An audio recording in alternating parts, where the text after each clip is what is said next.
E deu São Paulo na estreia de Rogério Ceni no Flamengo em pleno Maracanã. No vídeo de hoje do canal do Nicola, todos os detalhes desse jogão. Quero te contar também sobre a vitória do Palmeiras por 3-0 contra o Ceará, a derrota do Internacional em casa para o América Mineiro e a vitória do Grêmio fora de casa contra o Cuiabá.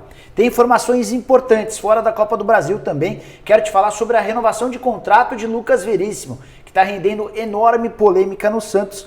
Para completar, dinheiro do Pedrinho, novidade importante para você, torcedor corintiano. E por último, Rafael Sobis é o novo reforço do Cruzeiro.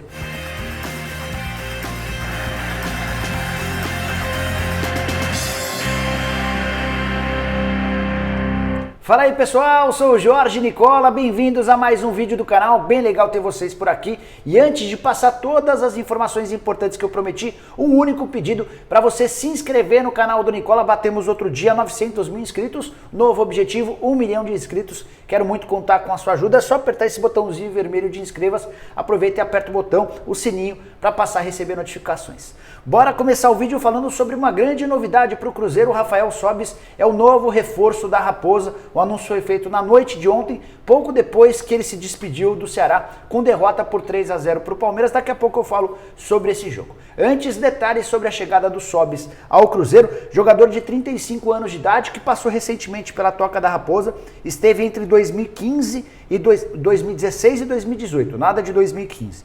E durante esse período foi bastante útil, conseguiu ganhar o coração do torcedor do Cruzeiro e também deixou uma dívida. O Cruzeiro devia ao Sobis cerca de 3 milhões e 200 mil reais, valor já reconhecido pela Justiça. O Sobis topou abrir mão de parte dessa grana para que pudesse ser recontratado. Também chega com um salário compatível a esse novo teto do Cruzeiro de cerca de 150 mil reais. Contrato até dezembro de 2021, ou seja, até o fim da próxima temporada.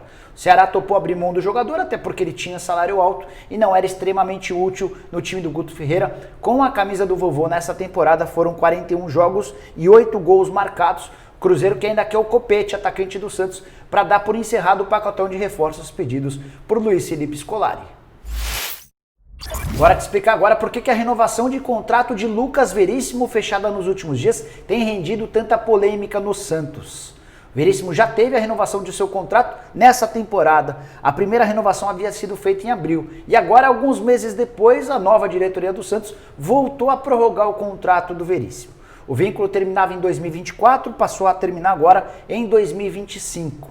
E ele também teve um aumento salarial, vai saltar de 330 mil reais por mês para algo na casa dos 400 mil mensais. Mas o que mais pegou foi o custo de 2 milhões de reais.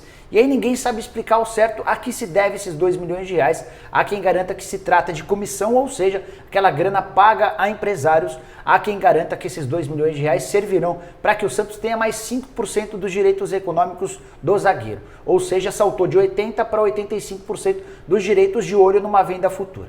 De qualquer maneira, por que isso causou tanta irritação? Porque o Santos passa por enormes dificuldades financeiras e quase todo mundo entendia que não havia necessidade de prometer mais 2 milhões de reais ao Veríssimo, levando em consideração que o zagueiro já tem salário alto, eram 330 mil reais por mês, e o clube tem tido dificuldades até para manter os salários atuais em dia, deve salários, direitos de imagem, entre outras coisas. Posso te contar até que alguns jogadores não gostaram da novidade, como quem diz, pô, vocês não pagam o nosso salário e estão prometendo 2 milhões de reais por 5% dos direitos econômicos do Veríssimo. Antes de gravar o vídeo, conversei com o Orlando Rolo, que é o presidente do Santos, e ele entendeu que o Veríssimo é o grande ativo do Peixe, até por isso seria bacana dar essa valorização, imaginando que o jogador vai ser vendido no futuro próximo. Ele também assegurou que esses 2 milhões de reais só começam a ser pagos a partir do próximo ano. Bora falar agora sobre a grana do Pedrinho, a novela mais chata que envolve o Corinthians, jogador vendido em março, utilizado pelo Benfica desde a metade do ano, e até agora o Corinthians não viu nenhum centavo dessa grana. A grande novidade vem do Matias Ávila, que é o diretor financeiro alvinegro. Conversei com ele pouquinho antes de gravar esse vídeo, na noite dessa quarta-feira. Estamos na quinta-feira, mas eu conversei com ele na noite da quarta, e o Matias Ávila disse o seguinte, abre aspas, o Swift do Pedrinho chegou hoje, a grana deve cair amanhã, fecha aspas. Você deve estar perguntando, Nicola, o que é Swift? Também fiz essa pergunta a ele e ele disse que é a ordem do recebimento. Fui além, dei uma pesquisada no Google e cheguei à conclusão de que o Swift é quando um banco avisa outro, via essa rede Swift, de que vai ser enviado um montante em dinheiro em determinado valor. Ou seja, Traduzindo, é quando um banco sinaliza para o outro, ó, tá caindo essa grana aqui. No caso do Corinthians, são 120 milhões de reais que fazem parte de um adiantamento pela venda total do Pedrinho. O Corinthians, na teoria, nem teria direito a toda a grana. Estão aí 30% que pertencem ao Will Dantas, empresário que detinha uma fatia dos direitos econômicos do Pedrinho. Ele topou ceder essa grana para o Corinthians temporariamente. Mais para frente, o Corinthians devolve essa grana para o empresário. Como é que o Corinthians fez para antecipar todo o dinheiro? Ele recorreu a um fundo que fica em Luxemburgo, na Europa. Esse fundo contou com a intermediação de um banco na Alemanha e a expectativa, como eu contei para vocês, do Matias Ávila e do pessoal do Corinthians é de que a grana caia hoje. Com esse SWIFT, tá tudo mais garantido, tá tudo mais assegurado de que essa grana está próxima de ser depositada. Com isso, o Corinthians paga os 3 meses de salários atrasados, paga uma série de outras pendências com elenco, com empresários, com jogadores, luvas, enfim. Tá devendo para Deus e o mundo, mas, de acordo com o Timão, isso está muito próximo do fim. Bora começar a falar sobre os jogos da quarta-feira na Copa do Brasil, jogos de quartas de final, partidas de ida, 4 jogos com 3 vitórias de visitantes. Somente o Palmeiras conseguiu vencer dentro de casa, 3-0 no Ceará. Foi inclusive o primeiro jogo das quartas de final. O Palmeiras precisou de 5 minutos do primeiro tempo para faturar essa questão, com gols de Scarpa aos 35, Rafael Veiga aos 38 e Gabriel Veron aos 40. O Palmeiras sacramentou a vitória por 3-0. No segundo tempo, voltou mais para administrar o jogo. Teve 2 lances de pênalti pedidos pelo Ceará. Com a ajuda do árbitro de vídeo, os pênaltis não foram concedidos. E o Palmeiras leva uma larga vantagem para jogar contra o Ceará na partida de volta na próxima semana. Pode perder por até 2 gols de diferença. Se perder por 3 gols, independente de gol marcado fora ou dentro de casa, o Palmeiras leva essa decisão para os pênaltis. Tudo indica que o time do Abel Ferreira se classificará para as semifinais e terá direito, por isso, a 7 milhões de reais de prêmio vindos da CBF. 7ª vitória seguida do Palmeiras, no comando do Abel Ferreira e também do Cebola, seu antecessor, que continua como auxiliar técnico fixo do Verdão. São 4 jogos, inclusive, sem tomar gol nesse período. Os últimos 4 jogos com a defesa invicta, uma defesa completamente mudada para essa partida contra o Ceará. O Palmeiras teve todos os problemas do mundo, com desfalques por seleção, convocação, coronavírus, mas ainda assim conseguiu fazer um primeiro tempo extremamente intenso e acabou praticamente despachando o Ceará. Para completar, queria lembrar que o Ceará também teve baixas importantes, como por exemplo a do Vina, que é o grande craque do time. Ele, por causa da Covid, não esteve em campo.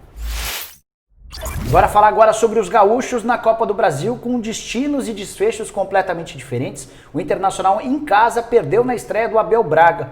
O Abel, na 7ª passagem dele à frente do Internacional, acabou caindo por 1-0 para o América Mineiro em pleno Beira-Rio. A curiosidade é que o América Mineiro é dirigido pelo Lisca Doido, técnico que foi formado nas bases do Internacional, tem uma relação muito grande com o Colorado. O gol do América foi marcado pelo Rodolfo aos 12 do primeiro tempo. Rodolfo, que é um dos 4 artilheiros da Copa do Brasil, todos com 6 gols. O América ainda teve oportunidades no primeiro tempo de aumentar o placar, o Inter melhorou no segundo tempo, criou algumas chances, mas o América continuou tendo chances para marcar e até para aumentar esse placar. Como é que fica a partir de agora? O Internacional vai precisar vencer na partida da volta em Minas Gerais por 2 gols de diferença para se classificar de forma direta. Se vencer por 1 gol de diferença, leva a decisão para pênaltis. Qualquer outro resultado encaminha a classificação do América, que vai muito bem como visitante. Na atual temporada foram 23 jogos fora de casa e só 3 derrotas. Uma para o Atlético Mineiro no Campeonato Mineiro, outra para o Avaí, com time reserva, e perdeu também para o Sampaio Corrêa. Vale lembrar que na fase anterior da Copa do Brasil, o América já havia vencido o Corinthians por 1-0 na Neoquímica Arena, repetiu o placar agora contra o Internacional. Inter, que teve força máxima, com exceção do Eduardo Cudê, que já não é mais técnico colorado, foi treinar o Celta. Queria destacar os números: 72% de posse de bola para o Inter, 28% para o América. Apesar disso, número de finalizações parecidos, 11 para o Internacional, 9 para o América. O número de passes certos é que destoa pra caramba. 592 passes certos do Inter, quase 600 contra 174 do Coelho. Quero falar também sobre o Grêmio, que jogou fora de casa e, ao contrário do Internacional, venceu. Vitória por 2-1 contra o Cuiabá na Arena Pantanal. O Grêmio abriu o placar logo cedo com o Diego Souza aos 8, tomou o gol do empate aos 20 e aos 43 do primeiro tempo, Jean-Pierre, em cobrança de pênalti, acabou fazendo o 2-1. Vitória importantíssima contra o Cuiabá, que na fase anterior da Copa do Brasil havia despachado o Botafogo. Como é que fica a partir de agora? O Grêmio recebe na próxima semana o Cuiabá e vai jogar por um empate. Ainda que perca por 1 gol de diferença, a decisão vai para os pênaltis. Só para completar, números importantes sobre o Grêmio, que emplacou o seu 6º jogo com vitória consecutiva. Já são 9 partidas sem derrota, nesse período 7 vitórias e 2 empates. O Grêmio em franca recuperação no momento especial da temporada, com o afunilamento das competições de mata-mata e com o 2º turno do Campeonato Brasileiro. Guardei para o fim o principal jogo dessa quarta-feira na Copa do Brasil, vitória do São Paulo por 2-1 contra o Flamengo em pleno Maracanã. Mais uma vitória do São Paulo, que havia outro dia feito 4-1 no Flamengo, também no Maracanã, só que pelo Campeonato Brasileiro. Detalhes sobre os últimos confrontos. Primeiro sobre Ceni e Diniz. Rogério Ceni continua sem vencer o Fernando Diniz, agora já são 6 partidas de invencibilidade a favor do Diniz, com 3 vitórias e 3 empates. O Ceni nunca venceu o seu rival. Já o Flamengo emplacou ou conheceu seu 7º jogo sem vitória contra o São Paulo. São 4 vitórias do Tricolor e 3 empates. A última vez que o Flamengo conseguiu vencer o São Paulo foi em julho de 2017. E olha que nesses 7 jogos sem vitória rubro-negra, a gente ainda assistiu aquele 4-1 recente, com o Domenech Torrent balançando e caindo logo depois, também por causa desse 4-1. Como é que foi o jogo entre Flamengo e São Paulo dessa quarta-feira? Um primeiro tempo de massacre do Flamengo, com o São Paulo errando absolutamente tudo na saída de bola. Péssimo primeiro tempo do São Paulo, que escapou, que conseguiu levar um 0-0 por intervalo, graças às chances desperdiçadas pelo Flamengo, que perdeu um caminhão de gols, especialmente com o Gabigol. Quase todo mundo da zaga do São Paulo falhando. Veio o segundo tempo e o São Paulo melhorou. As conversas, ao que parece, do Fernando Diniz com os jogadores fizeram com que o time melhorasse. E logo com 2 minutos da etapa final, o Brenner, sempre ele, acabou abrindo o placar a favor do São Paulo. 2 minutos depois, aos 4 do segundo tempo, o Gabigol empatou. Depois de perder um caminhão de gols no primeiro tempo, o Gabigol se redimiu e conseguiu colocar o Flamengo em igualdade. O Diego Alves, que foi o titular do Rogério Ceni, é importante contar que o Rogério decidiu apostar nos jogadores mais veteranos, mais experientes para essa partida. O Diego saiu como titular, mas acabou se machucando. Ninguém conseguiu entender o que ele sentiu. Saiu reclamando de muitas dores, depois constatou-se que ele estava com câimbras nas 2 pernas, nada demais. Vai poder até estar à disposição para o próximo jogo. Mas por conta da saída dele, o Neneca, o Hugo Souza, acabou indo para o gol. E o Hugo Neneca, que vai muito bem, que tem feito ótimos jogos, acabou falhando feio. Aos 43 do segundo tempo, a bola foi recuada para ele tentou driblar o Brenner, que colocou a bola debaixo das pernas do goleiro do Flamengo e só teve o trabalho de empurrar para o fundo do gol, garantindo o seu 2º gol e a vitória por 2-1 do Tricolor contra o Flamengo na partida de ida da Copa do Brasil. Só alguns números do Brenner, números espetaculares do atacante São Paulino. Ele é o artilheiro do São Paulo com 17 gols na temporada e dessa maneira já ultrapassou vários dos últimos artilheiros do São Paulo a cada ano. Separei a lista para vocês aqui. Em 2019 o artilheiro foi o Pablo com só 7 gols. Em 2018 o artilheiro havia sido o Diego Souza com 16 gols. Em 2017 o Prato com 14 gols e em 2016 o Caleri com 16 gols.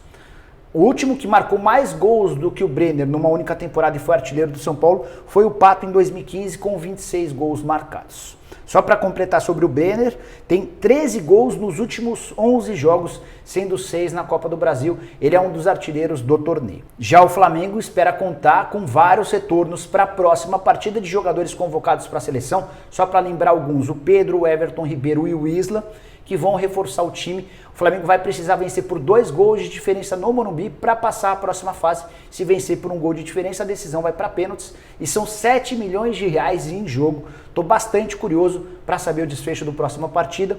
E aí preciso também fazer uma ressalva. Falei para vocês no vídeo dessa quarta-feira que o meu palpite era a vitória do Flamengo por 3-1 contra o São Paulo. No BB Debate lá da ESPN disse que se fosse o Diniz, abraçaria o empate. E teve muito torcedor do São Paulo que me cornetou. Como assim abraçar o empate? O São Paulo tem que jogar para vencer.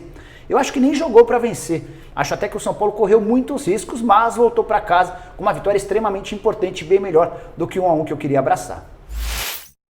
Bom, pessoal, eram essas as informações que eu queria dividir com vocês no vídeo de hoje do canal do Nicola. Espero que vocês tenham curtido o vídeo e deixem um like por aqui. Quem ainda não se inscreveu no canal do Nicola vai resolver o problema agora mesmo. Só apertar esse botãozinho vermelho de inscreva-se, aproveita e aperta o sininho para ser notificado toda vez que eu fizer vídeo novo ou live. Para fechar, queria lembrar que você pode virar membro do canal do Nicola. Aqui embaixo tem um botãozinho azul escrito Seja Membro. Vou deixar o link também na descrição desse vídeo. Você pega esse link, escolhe qualquer um dos 5 planos e passa a ter uma série de vantagens, como receber informações via WhatsApp, WhatsApp em primeira mão, participar de lives exclusivas, estar no bolão do Nicola que dá prêmios, tem também Liga do Cartola FC, enfim, tem bastante coisa legal. Dá uma conferida aí, tenho certeza que você vai curtir, beleza?